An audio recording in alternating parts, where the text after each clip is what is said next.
Hello survivors and welcome to another video. In today's video we back on Soulstone Survivors and we are back to the one life no dash or one dash challenge. Now we are going to be doing it on the Spellblade today because I think he is also one of the strongest characters in the game right now. So we did do it on the Barbarian, he is out of the mix, so we're on the Spellblade today. Now just to make it a little bit harder on myself, we are not using the Scorching Edge with Firestorm or the Fiery Blades. They're just ridiculously strong and it will be completely a waste of time and just too easy. You don't even need to dodge if you're using the skill. So we're going to be using his first skill, that way we don't have extra stats or anything. So slash it is. And then we are just going to be running ourselves Weapon Expert, Multicast Mastery and Executioner. I've limited myself to 5 Rune Power as well, because in the skill tree for this series, again, we are not using any of the revives, and we only have one dash, whatever amount of dashes the character themselves has.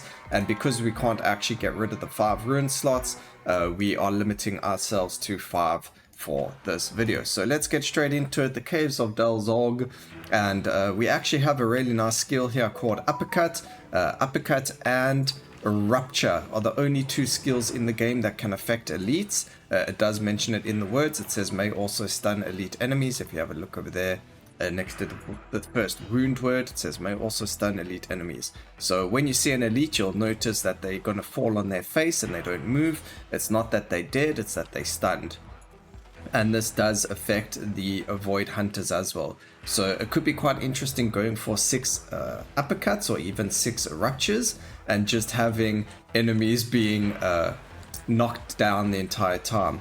Or even going for like a uppercut with brutal strikes, as well as grabbing us Scent of Blood. That could be a very, very interesting little setup over there. So just something to think about for the future, some future ideas coming from there, doing something with regards to uppercut or rupture or even both, but that's going to be quite difficult. The one's swing and the other's thrust, and also 2 different characters use them.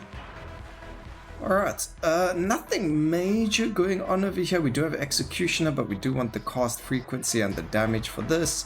Thunderclap is also really good, but we're going to try and stick to swing skills. We also do want a lot of the arcane ones. I'm going to grab Shadow Orb, it is pretty good. And then movement speed is going to be very important here. Again, we don't have a lot of dashes, we've only got the one. And that could be bring a big part of, you either die or you don't. So we do need to just try and make sure that we have more than enough movement speed to ensure that we are, safe from some AoEs that we aren't able to dodge. So movement speed is a priority. We're going to grab Chromatic Bolt. We do have Executioner. Let's go for some Doom over there. Area of Effect on Uppercut. Magic Missile for the Brittle. We do have Vulnerability as well, so that's fantastic. And then we're going to lock Expansive. I do want to grab that as well. And then the multicast on our slash is really, really good. So we are working on some of our skills. We are going to need, again, that we did lock the Expansive, but we are going to need a lot more area of effect. Arcane Assault, very, very nice. We are looking for Arcane Blade as well. So if we are able to find Arcane Blade, that will put us in a fantastic spot.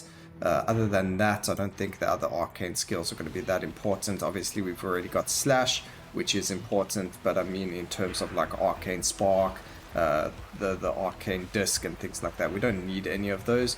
Again, we are just looking for our Arcane Blade, Arcane Assault, sorry, we got, Arcane Blade. That's the one that takes your exposed or vulnerability stacks and converts it into damage, like our Subdue and the skills like that, Purging Slam, all of those skills. So very, very strong skill, very nice to use, and it's probably going to be the one skill that makes this a lot easier. If we don't find it, it's not the end of the world, but it just really would be a nice skill for us to find. Okay, getting like overall area of effect is going to be fantastic because all of our skills are melee technically, and we do want to, well, I mean not really, because we got our Shadow Orb, Chromatic Bolt, and Magic Missile, but I do plan on removing those. That is why in the beginning of the video I didn't really, say we're going to go for this build or that build.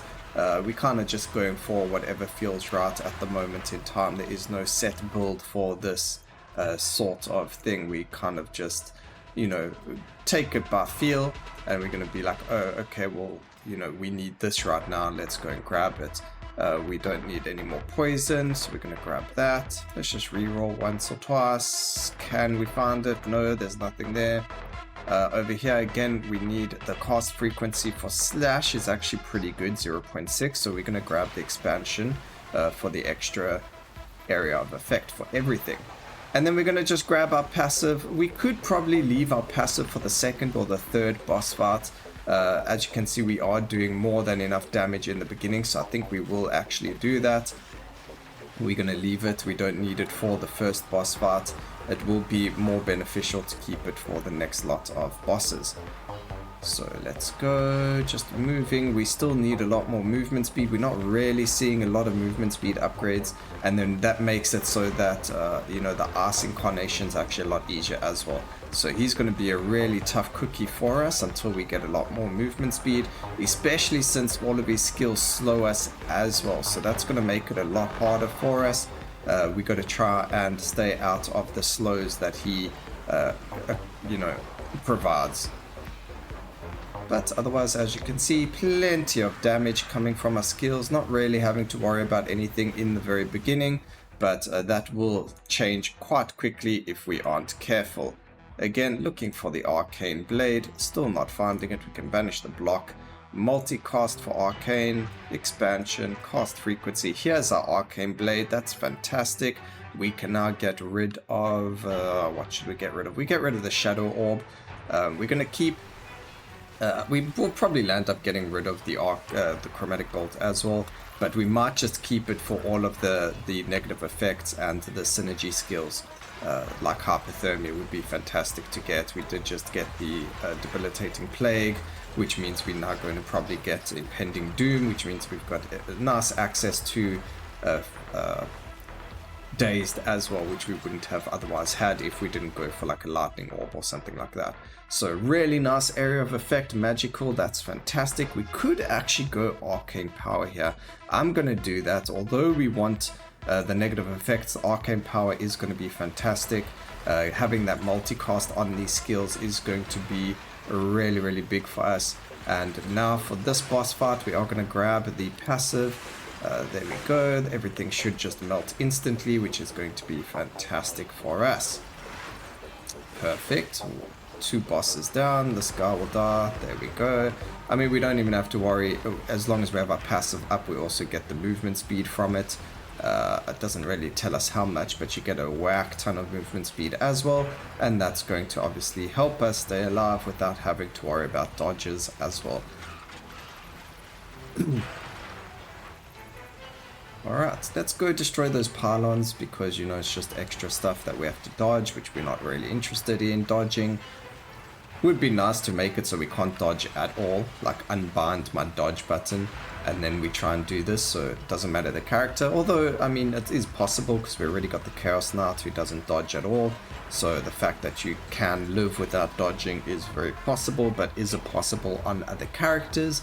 Because obviously our Chaos Knight has the movement speed and everything for that already, so very interesting. Maybe that's something to look at as well as we go forward. But for now, we're just going through all of the characters, doing this one life, one dash challenge like we mentioned, and we're going to start off, like I said, with the strong characters. So I actually think the next character will have to be the Necromancer, although they don't have a passive or anything that makes them extraordinarily OP in terms of like, oh, well, no new skill tree or anything like that. They're still extremely strong because of summoned units. We will have to limit maybe how many summon units we could use, or we'll have to think of something that's going to make us a little bit weaker. But every single skill, maybe starting off with the unconventional start would be the way, and not using summoned units on the Necromancer could be but that might be a bit too big for us, you know. That you know, it's we got to play on the Necromancer. What's the point of playing on him if we're not going to use summoned units? And also the fact that the developers did change the way that the summoned units work now. They no longer tank for you. The enemies do focus on you and not the summoned units. So there is that's happened, and you know, that's going to make a big difference to what happens to us. Also, there is a skill we're using. I do believe it is the Arcane Blade, but it is one-shotting these bosses. Like when it hits the boss, you can literally see that boss disappear, which is really, really cool. It's such a strong skill, and it's just really, really fun to play with. Definitely give it a try if you've forgotten about the skill's existence. It is locked to the Arcane Weaver, sorry, not the Arcane Weaver, to the Spellblade. So you need to have him at a certain prestige level. I believe it is prestige 20, but I'll put it up onto the screen now so that we can have a look at it, and you'll be able to say, oh, okay, well, Arcane Blade, I need to get my Spellblade to that level. And then it also makes it so you don't actually have to worry about your passive either. You just deal so much damage without it that it's just amazing. Alright, area of effect for Arcane Blade, perfect, multicast, get some more crit. What don't we have over here? We don't have burn yet. Multicast, great. So our area of effect is fantastic now. We've got a huge amount of it. We are sitting by our passive. Just so that we can use it when bosses spawn. We don't really have to use it. I think we've got more than enough damage to not really have to worry about it. But you can see, obviously, our screen goes crazy as soon as we do get it.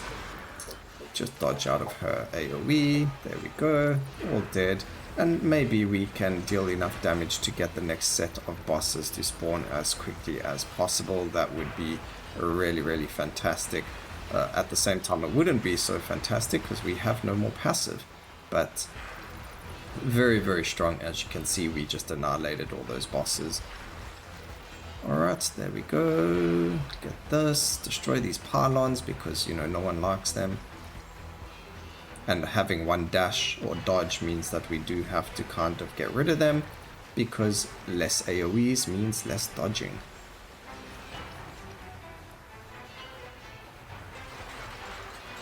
Alright, last set of bosses are about to spawn, so let's get into it. More movement speed, grab the slow, grab the crit. I don't even know how much crit we have.